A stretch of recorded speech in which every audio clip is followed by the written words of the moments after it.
মই তোমাক মহাৰাজ বুলি নামাতিবৰ বাবে অনেকবাৰ কৈ আহিছোঁ, তথাপিও তুমি মোক মহাৰাজ বুলিছা কিয়? দাদা, যাৰ দৃষ্টি শক্তি নাই, যি পৰক আশ্ৰয় কৰি খুপি খুপি জীৱনৰ বাবে আগবাঢ়িব লাগিছে, দাদা, তেনেজনক মহাৰাজ বোলাৰ কোনো কাৰণ নাই। দাদা, কোনো কাৰণ নাই।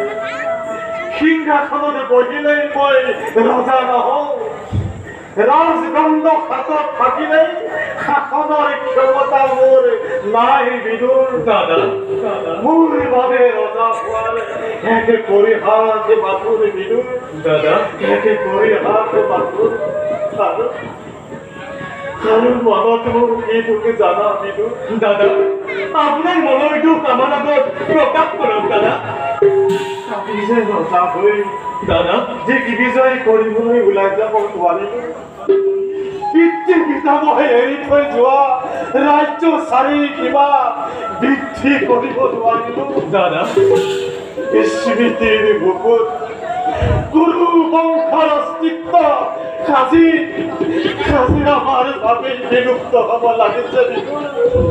আমাৰ বাবে বিলুপ্ত হ'ব লাগিছে। ইয়াতকৈ জানো দুখৰ কথা কিবা আছে?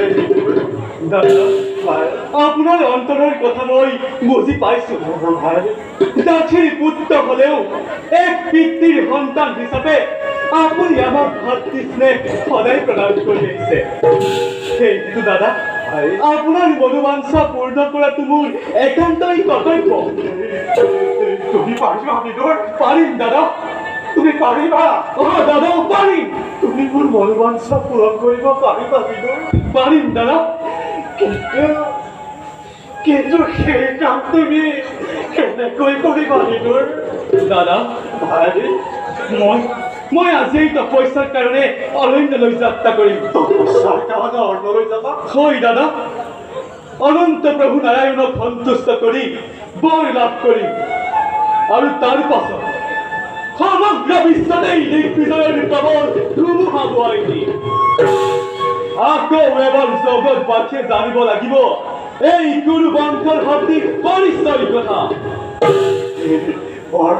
বৰ আনন্দৰ কথা ভাই, বৰ আনন্দৰ কথা। ব'লা ব'লা ভাই, তোমাৰ যাত্ৰাৰ আমি আয়োজন কৰোঁগৈ। বলক দাদা।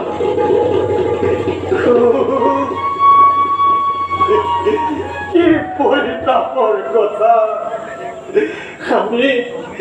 আমি যে ৰজাকৈ জীৱনত কেতিয়াও দেখি বিজয়ৰ আনন্দ উপভোগ কৰিব নোৱাৰিলো ভাই। দুখ নকৰিবা দাদা। ভাই, বিচিত্ৰ বিধিৰ লীলা কোনেও নাজানে। কোনে জানে আপোনাৰ জীৱনত সেইখন সৌভাগ্য উদয় হৈ কি জানে? নাই